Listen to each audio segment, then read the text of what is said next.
Market regulator SEBI ने mutual fund industry पर डंडा चला दिया है। सेबी का कहना है कि म्यूचुअल फंड्स को फंड स्कीम के बारे में और ज्यादा जानकारी देनी चाहिए, डिस्क्लोजर्स देने चाहिए। उन्हें यह बताना होगा कि वो डिस्ट्रीब्यूटर्स को कितना कमीशन देते हैं। साथ ही उन्हें म्यूचुअल फंड के सीईओ की सैलरी भी अपनी वेबसाइट पर डालनी होगी।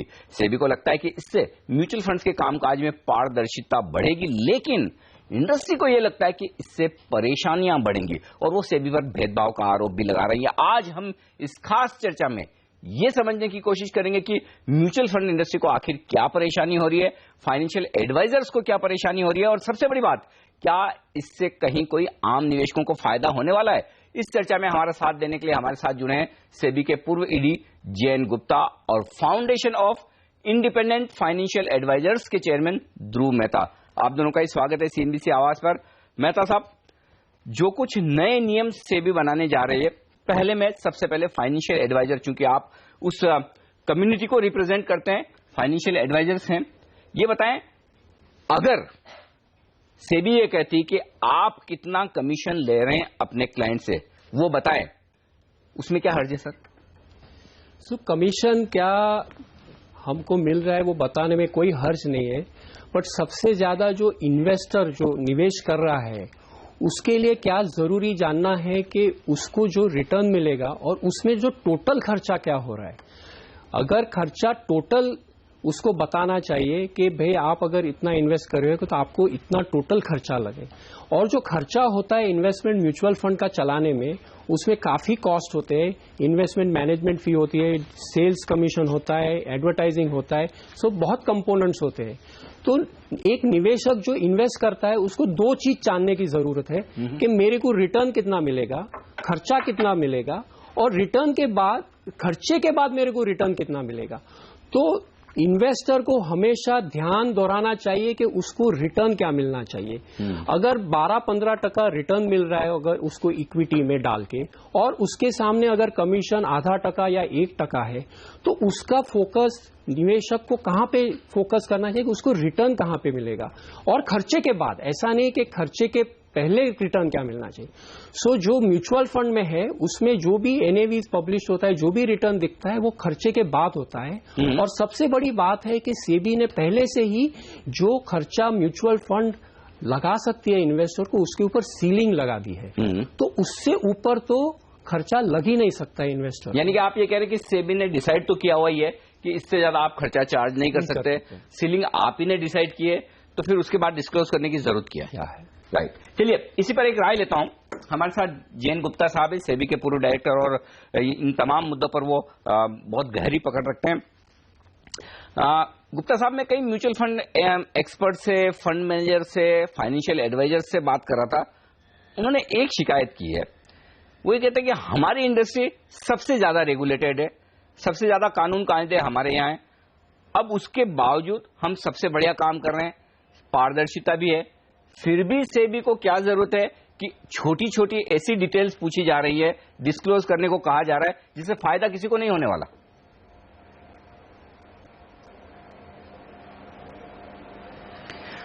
देखिए, इसको हमको होलिस्टिकली देखना पड़ेगा और इशू बाय इशू एग्जामिन करना पड़ेगा। तो सबसे पहला जो इशू आपने रेज किया कि म्यूचुअल फंड इंडस्ट्री की कंप्लेंट है कि हमारे साथ सबसे ज्यादा सख्ती की जा रही है और बाकी लोगों के साथ नहीं की जा रही, तो मुझे लगता है कि इसमें एक तथ्य है। तथ्य ये छुपा है कि सेबी म्यूचुअल फंड जो है वो सेबी के रेगुलेशन में आते हैं, बाकी बैंक जो है आरबीआई के रेगुलेशन में आते हैं, इंश्योरेंस कंपनी आईआरडीए के रेगुलेशन में आती है, पीएफआरडीए के रेगुलेशन में पेंशन स्कीम्स आती हैं। तो यहां पे ये बिल्कुल बात सही कि लेवल प्लेइंग फील्ड नहीं है कि अगर मान लीजिए 100 रेगुलेशन या 100 नियम कानून म्यूचुअल फंड के बारे में बने हैं, तो इससे कहीं कम कानून जो हैं बाकी एजेंसी ने बनाए हुए हैं अपने इंटरमीडिएट के लिए, अपनी स्कीम्स के लिए, अपने रेगुलेटरी एंटिटी के लिए। तो यहां पे म्यूचुअल फंड बिल्कुल सही बोल रहा है कि उनके पास नियम कानून उनके ऊपर बहुत हैं। दूसरी बात ये रही, एक होता है कि हमको अपना स्टैंडर्ड ऑफ एक्सीलेंस क्रिएट करना है। तो बहुत बार होता है कि जैसे मान लीजिए हम लोग साथ में स्कूल या कॉलेज में पढ़ते हैं, तो एक लड़का या कम पढ़ रहा है तो इसका मतलब ये नहीं कि मैं भी कम पढ़ूंगा, मुझे तो अपना एक्सीलेंस स्टैंडर्ड सबसे ऊपर रखना है।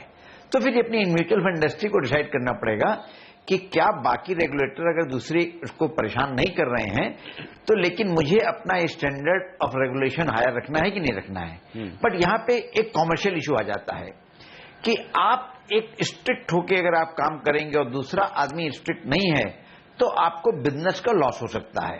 तो इसलिए यहां कहीं ना कहीं बिजनेस लॉस को मैनेज करने के लिए आदमी को ये कदम उठाना पड़ रहा है कि आप मेरे साथ सख्ती कर रहे हो, दूसरे के साथ सख्ती नहीं कर रहे हो। और वो ये बोल नहीं सकता है कि आप दूसरे के साथ भी सख्ती करो, क्योंकि वो रेगुलेटर की पावर में नहीं है दूसरे के साथ सख्ती करना। राइट। तीसरी बात जो ये है कि ये ट्रांसपेरेंसी आ रही है कि ये म्यूचुअल फंड अपने सीईओ की सैलरी बताएं या कुछ सैलरी बताएं, तो इसमें मुझे कहीं कोई इसलिए गलत नहीं नजर आता है कि जब हम कंपनीज एक्ट में लिस्टिंग रेगुलेशन के हिसाब से सारी सीईओ की सैलरी वगैरह सब मांग सकते हैं तो म्यूचुअल फंड को भी देने में कोई हर्ज नहीं है। सर मुझे ये जो मिस्टर ध्रुव ने बात की, ये सैलरी पे एक इन्वेस्टर को सिर्फ समझिए, मैं किसी म्यूचुअल फंड का एमडी हूं या फिर सीईओ हूं, मेरी सैलरी की डिटेल मैं सेबी को दे देता हूं। सेबी मांगती तो देनी ही पड़ेगी, वैसे भी पब्लिकली अवेलेबल है और म्यूचुअल फंड के तो सारे रिटर्न एनुअल रिपोर्ट्स ये सब सेबी के पास जाती है, एमफी देता ही है। पब्लिक को देने की जरूरत क्या है? अगर सेबी को यह लगता है कि मैं एज ए एमडी या एज सीईओ सैलरी जितनी ले रहा हूं उतना काम नहीं कर रहा या मेरे फंड की परफॉर्मेंस नहीं आ रही है, तो सेबी को टाइट करने के लिए, सेबी अगर किसी फंड को टाइट करना चाहे तो 50 तरीके हैं उनके पास। अगर मैं पूरी दुनिया में वो सैलरी बताऊंगा, छोटे छोटे इन्वेस्टर्स को बताऊंगा या एडवाइजर को बताऊंगा, उससे फायदा क्या होगा? नहीं, मैं आपकी बात बिल्कुल सही समझ रहा हूं कि देखिए, अगर सेबी कोई म्यूचुअल फंड सैलरी ज्यादा भी दे रहा है तो सेबी भी कभी ये नहीं बोलेगी कि आप इतना रिटर्न दे रहे हो, इतनी सैलरी क्यों दे रहे हो। सेबी इस तरह की बात नहीं करती। इट इज ओनली डिस्क्लोजर का इशू है। आपने ये बोला कि इन्वेस्टर को क्या फायदा होगा, तो मेरे ख्याल में इन्वेस्टर को अगर आप देखेंगे तो ट्रांसपेरेंसी के अलावा कोई फायदा नहीं होगा, क्योंकि अगर कंपनी भी अपनी सैलरी डिक्लेयर करती है, अपने मैनेजिंग डायरेक्टर को क्या दे रही है, डायरेक्टर को क्या दे रही है, तो इसके इन्वेस्टर को कोई फायदा नुकसान नहीं होता, उनको सिर्फ जानकारी होती है। राइट। तो मैं इस चीज में बोलूं कि it is only A issue of transparency, इसको हम लॉस एंड प्रॉफिट की वजह से मत देखें। लेकिन जो मिस्टर ध्रुव ने बोला कि इन्वेस्टर को सिर्फ ये बात करनी चाहिए कि कितना उसको एनएवी पे रिटर्न मिल रहा है या क्या उतना उसको इन्वेस्टमेंट पे रिटर्न मिल रहा है, और एज लॉन्ग एज वो सीलिंग के अंदर है कमीशन का और जो जितने भी खर्चे हैं, तो investor should not be bothered. मैं इसका लॉजिक दूंगा कि देखिए, कंपनीज एक्ट में सैलरी की सीलिंग 5% और 10% और 11% है डायरेक्टर्स की। तो एज लॉन्ग एज अगर उस सीलिंग के अंतर्गत दे रहे हैं सैलरी, तो उसको डिस्क्लोजर की कोई जरूरत नहीं होनी चाहिए।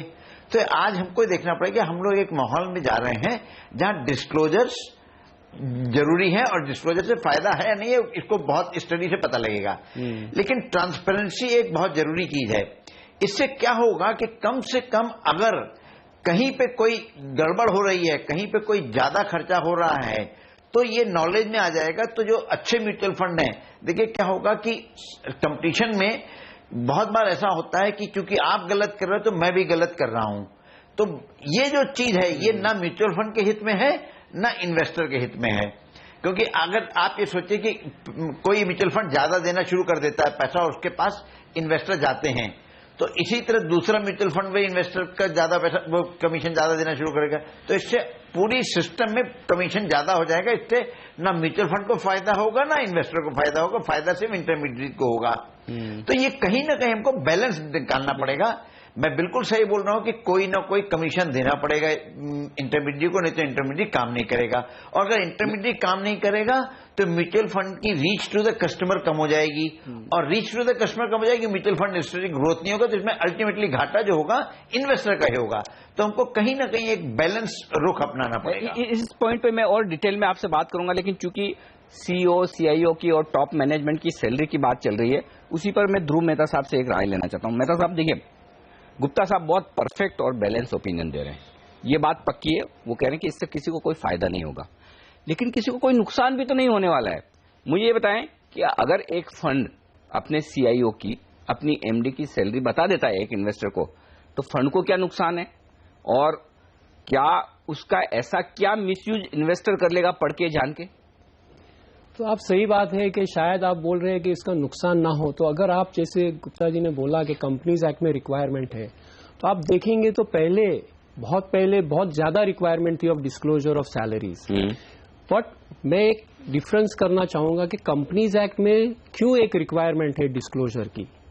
बिकॉज कंपनीज एक्ट में there is no ceiling on expenditure to be done by a company. There is no government regulation telling a company के you can not spend so much expense. नहीं, लेकिन वो शेयर होल्डर 10% से ज्यादा profit तो आप नहीं बांट सकते। टोटल एक्सपेंस जी जो कंपनी खर्चा करती है अपना बिजनेस चलाने के लिए, उसमें कोई सीलिंग नहीं है। ओके, सो क्या है कि देर इज नो सीलिंग। तो अगर कोई शेयर होल्डर इन्वेस्ट करता है और गवर्नमेंट को कि because of a socialist economy too much salary should not be paid, so they put a ceiling on very high salaries because there is no ceiling on expenditure. तो एक regulated industry में जहां पे already there is a ceiling, so there is a difference. So जो globally भी आप देखेंगे, globally में भी आप जो कंट्रीज में रेगुलेशन आ रहा है, तो there are lot of countries where there is no regulation on the expenditure that a fund can do. There is no ceiling. So therefore there are more disclosure requirements there coming around कि transparency होनी चाहिए, because regulator ने कोई पाबंदी नहीं रखी है total खर्चे। ठीक बात है। तो यानी कि कुल मिलाकर जहां खर्चों पर पाबंदी नहीं है वहां पर यह करने की जरूरत नहीं है।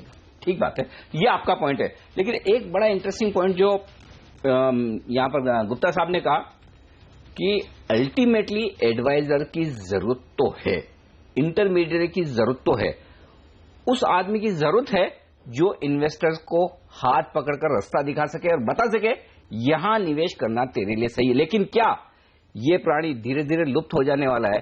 क्योंकि जिस तरह से एक के बाद एक नए नियम आ रहे हैं, पहले एंट्री लोड खत्म हुआ, अब जो इंटरमीडिएट या एडवाइजर्स हैं उनकी पूरी की पूरी कमाई आपको सामने रखनी है। तो फिर ऐसे में क्या ये एडवाइजर्स खत्म हो जाएंगे? क्या म्यूचुअल फंड इन्वेस्टर्स को एडवाइजर ढूंढना मुश्किल हो जाएगा, या फिर वो मिलेंगे तो उन्हें फीस नहीं देना चाहेंगे? इन तमाम मुद्दों पर हम चर्चा करेंगे, उससे पहले एक छोटा सा ब्रेक।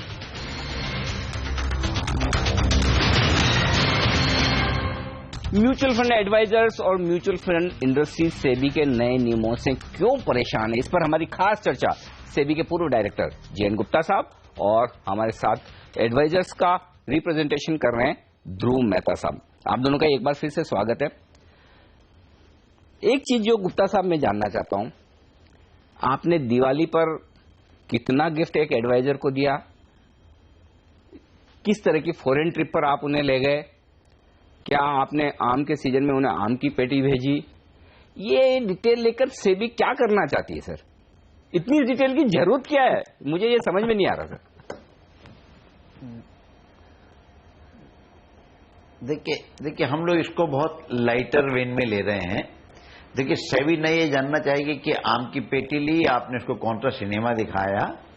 देखिए आपको एक ये पहले देखना पड़ेगा कि हर एक चीज का आइडिया क्या है और कहां से ये आता है। मैं रेगुलेटर होने के बावजूद सबसे ज्यादा विश्वास करता हूं सेल्फ रेगुलेशन में। अगर मेरा कंडक्ट ठीक होगा तो मुझे किसी को यह जरूरत नहीं कि मुझे बताए कि नियम क्या है, कानून क्या है। अगर मैं अपने व्यवहार में, अपनी डीलिंग में, हर अपने काम में फेयर रहूंगा, ट्रांसपेरेंट रहूंगा, तो मुझे किसी को मेरे ऊपर उंगली उठाने की जरूरत नहीं है। तो ये कहीं ना कहीं सेबी के पास किसी म्यूचुअल फंड ने कहीं ना कहीं किसी ने कंप्लेंट करी होगी कि आज की डेट में मुझे कंपटीशन में प्रॉब्लम ये आ रही है कि आपने मुझे एक्सपेंस कमीशन के तो रेस्ट्रिक्ट कर दिए, लेकिन ये बाजार में प्रैक्टिस हो रही है। और सेबी ने फिर ये बोला कि डिटेल दे दो। मैं बिल्कुल इस चीज में विश्वास नहीं करता हूं कि आपने मुझे खाना खिलाया या चाय पिलाई या सिनेमा दिखाया, इसमें कितना पैसा खर्च हो। पहले तो मुझे ये करना ही नहीं चाहिए, मुझे लेना ही नहीं चाहिए, लेकिन ये हो रहा है। तो एक एमफी हमारी एक ऑर्गेनाइजेशन है, तो कायदे से तो एमफी लेवल पे ये चीज सॉल्व होनी चाहिए, रेगुलेटर के पास ये इशू आना ही नहीं चाहिए। दूसरी बात जो अभी सैलरी में मुझे एक कंफ्यूजन ये है कि जब फाइनेंशियल स्टेटमेंट म्यूचुअल फंड के उनकी वेबसाइट पे होते हैं तो क्या चीफ की सैलरी नहीं होती? मुझे अच्छी तरह याद है यूटीआई की वेबसाइट पे अगर यूटीआई का आप स्टेटमेंट देखें तो सीईओ की सैलरी डिस्क्लोज है। बिल्कुल सर, तो वो हमें ये डिस्क्लोजर ऑलरेडी होता है। वो पॉइंट आपका सही है। और वो दूसरा ये है वो एक्स्ट्रा डिस्क्लोजर है। अब जो सेबी करने जा रही है वो कंपल्सरी कर रही है, फर्क इतना ही है। अगर कोई फंड पहले से अपनी मर्जी से कर रहा है तो वो एक अलग बात है। हाँ नहीं तो अब ये हो गया कि एक कोई आदमी वॉलंटरली डिस्क्लोजर कर रहे हैं, लेकिन दूसरी बात अपनी कि जो भी बैलेंस शीट वगैरह फंड की वेबसाइट पे होती है तो इसमें हर हालत में मैनेजरियल सैलरी डिस्क्लोज होती होगी। तो हो सकता है इंडिविजुअल वाइज ना बताएं, लेकिन मैनेजरियल सैलरी से आप इन्वेस्टर को अगर आइडिया लगाना तो आइडिया तो लगा ही सकता है। लेकिन मैं इनसे छोटे छोटे चीजों में नहीं जाऊंगा। मेरा तो सिर्फ ये कहना है कि कंपटीशन फेयर होना चाहिए और ट्रांसपेरेंट होना चाहिए। बिल्कुल। कहीं ना कहीं सभी को ये लगा है कि कहीं ना कहीं गलत प्रैक्टिस चल रही है। तो उसको हो सकता है कि सेबी का ये तरीका जो बंद करने का हो करेक्ट नहीं हो सकता है सक्सेसफुल ना हो, लेकिन कोई बहुत सारी चीजें टेस्ट से होती हैं कि आज हमने एक्सपेरिमेंट किया और फेल हो गए, तुमने विड्रॉ कर लिया। बिल्कुल। ये इंडस्ट्री को खुद को चाहिए कि इंडस्ट्री खुद वॉलंटियर करे कि हमको ये सेल्फ रेगुलेशन लाने पड़ेंगे। परफेक्ट। मेहता साहब ये पॉइंट जो गुप्ता साहब ने उठाया एकदम वैलिड है कि आइडिया ये नहीं कि छोटी डिटेल चाहिए, आइडिया ये है कि भले ही आपने एक सीलिंग लगा दी कि 2.5% हमारे खर्चे होंगे, इससे ज्यादा नहीं होंगे, जो भी हो, लेकिन कहीं कहीं म्यूचुअल फंड अंदर से नीचे से कुछ न कुछ खर्चे करके डिस्ट्रीब्यूटर्स को रिवॉर्ड कर रहे हैं, उस पर सेबी की नजर है। नहीं, सो जैसे साहब ने बताया कि एम्फी ने कुछ अगर सपोजिंग रेगुलेशन निकाला है और उसमें सेबी के पास कंप्लेंट गई कि कुछ गड़बड़ हो रही है, तो कोई भी व्यवसाय में आज गवर्नमेंट में ब्यूरोक्रेसी में कहीं ना कहीं कंप्लेंट आती है कि कोई ब्यूरोक्रेट करप्ट है या कोई सो एक या दो जो भी आपको कंप्लेंट आती है, मेरे हिसाब से हम लोग भी जब भी हमको मौका मिला है सेबी को, हम बोल रहे हैं कि अगर आपके पास कोई कंप्लेंट आती है कि कोई म्यूचुअल फंड ने अगर कुछ गलत किया है, कोई डिस्ट्रीब्यूटर हमारे मेंबर ने कुछ गलत किया है, हम वी आर विथ यू कि we should punish the person. तो सही बात क्या है कि अगर एक आदमी या दो आदमी कुछ गलत कर रहे हैं तो आप उसको पनिश कीजिए। जैसे किसी ने ट्रैफिक सिग्नल ब्रेक किया तो आप उस आदमी को करेक्ट कीजिए, आप रास्ता बंद कीजिए। ठीक बात है, फेयर पॉइंट है आपका। तो कुल मिलाकर जहां कंप्लेन आए वहां पर सेबी को एक्शन लेना चाहिए, लेकिन एक बड़ा सवाल अब भी रह गया और वो सवाल ये कि क्या इस तरह की पारदर्शिता लाने से कि मेरा फाइनेंशियल एडवाइजर मेरे निवेश पे कितना पैसा कमा रहा है, ये जैसे ही मुझे पता चलेगा क्या मैं उसके साथ कामकाज बंद कर दूंगा? क्या फाइनेंशियल एडवाइजर्स के लिए जीना और कमाना मुश्किल हो जाएगा? क्या ये खत्म हो जाएंगे? और यदि हो जाएंगे तो क्या इन्वेस्टर को नुकसान होगा? इन सब बातों पर करेंगे बातचीत इस ब्रेक के बाद।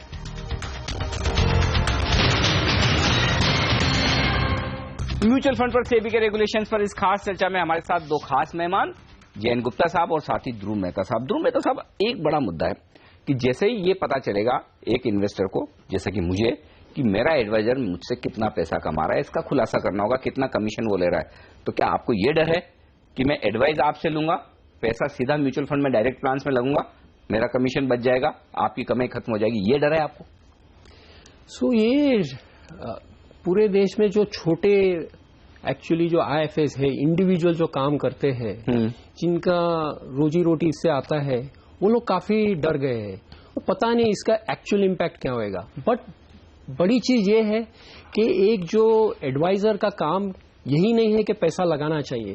सो अगर इन्वेस्टर देखता है कि खर्चा है एंड ही डिसाइड्स, वो खुद डिसाइड करता है खुद जाने के लिए, बट उसको कौन समझाएगा कि कभी निकलना चाहिए, उसने किसके लिए पैसा डाला। जो एक एडवाइजर का रोल है कि इन्वेस्टर का गोल क्या है, कभी डालना चाहिए, एसेट एलोकेशन, बैलेंसिंग करने का, शफलिंग करने का, लॉन्ग टर्म, बहुत सी चीजें हैं। खाली एक इन्वेस्ट करने का काम नहीं है, एक पूरा जब तक वो रहता है उसके साथ चलने का काम है।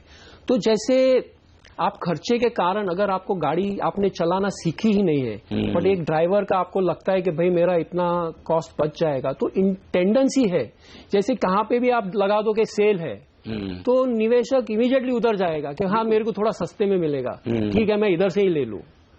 तो it could damage the investor himself. और वैसे भी मैं देख रहा था गुप्ता साहब, 80-90% पैसा जो म्यूचुअल फंड्स में आता है वो तो इन्वेस्टर एडवाइजर के थ्रू ही आता है। मुश्किल से 10-12% ऐसा पैसा आ रहा है जो डायरेक्ट प्लान्स में आता है। इसका मतलब तो ये है ना, एडवाइजर्स की जरूरत तो है, एडवाइस तो मिलती है। अब मेरा केस ये, मुझे इस बात में कोई हर्ज नहीं कि अगर ध्रुव मेहता साहब 0.5%, 1% मेरे से फीस चार्ज करे और वो अगर मेरे रिटर्न को 2 या 3% बढ़ाने में मदद कर दे तो मैं तो खुश हूं।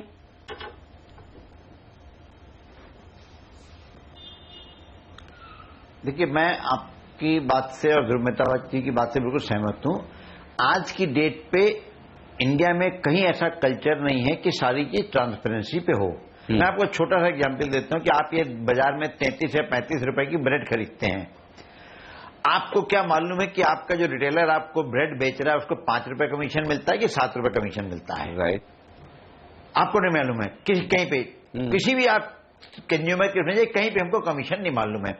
जिस दिन हमको मालूम पड़ जाएगा कि ब्रेड पे 7 रुपए कमीशन मिलता है उसको 35 रुपए की ब्रेड पे, तो हम उससे नेगोशिएट करना शुरू कर देंगे कि तुम मुझे 2 रुपए कम दो क्योंकि तुम 7 रुपए कमा रहे हो मुझसे। कहीं पे भी हमको ये नहीं मालूम है कि हमसे कौन सा आदमी कितना कमा रहा है, whether it is vegetable vendor, whether it is a cloth merchant, whether it is a car dealer. अब क्या होता है कि आप देखिए, कार में डिस्काउंट का सीजन चलता है एंड ऑफ द ईयर पे, तो क्या होता है कि कंपनी नहीं देती है, बहुत बार डीलर अपना देता है, क्योंकि डीलर को लगता है कि मुझे अगर 10 कार और बिक जाएंगी तो 60,000 नहीं 40,000 रुपए मिलेगा पर कार पे, तो मुझे मिल जाएगा। तो ये ट्रांसपेरेंसी का जो हमारा प्रॉब्लम है, ये हमें कहीं पे ट्रांसपेरेंसी हमारे यहाँ सिस्टम में नहीं है। बिल्कुल। और हम लोग की आदत है कि हमें अगर ट्रांसपेरेंसी मिली तो हम उसको वैल्यू करने की जगह उसका मिसयूज करना शुरू कर देंगे। गुप्ता साहब, ये आपका पॉइंट एकदम वैलिड है। तो अब इस चर्चा का सार यही है, आप राइट टू जी, चर्चा का सार यही है कि सेबी रूल्स बनाए, रेगुलेशन बनाए, ट्रांसपेरेंसी लाए, अच्छी बात है, लेकिन इस पूरी प्रोसेस में ऐसा ना हो कि एडवाइजर्स, फाइनेंशियल एडवाइजर्स जो वाकई में मेहनत करके अच्छी एडवाइस देने का काम कर रहे हैं अपने क्लाइंट्स को, वो गायब ही हो जाए और छोटा पैसा बचाने के चक्कर में छोटे निवेशक कहीं न कहीं गलत इन्वेस्टमेंट डिसीजंस ना ले बैठे। तो ट्रांसपेरेंसी ठीक है अपनी जगह, लेकिन इनका बने रहना जरूरी है। ये पूरी बातचीत का साथ। बहुत बहुत शुक्रिया ध्रुव मेहता साहब आपका, और जयंत गुप्ता साहब आपका भी इस खास चर्चा में हमारे साथ जुड़ने के लिए। इस खास शो में मुझे दीजिए इजाजत, बने रहिए हमारे साथ CNBC आवाज पर। नमस्कार।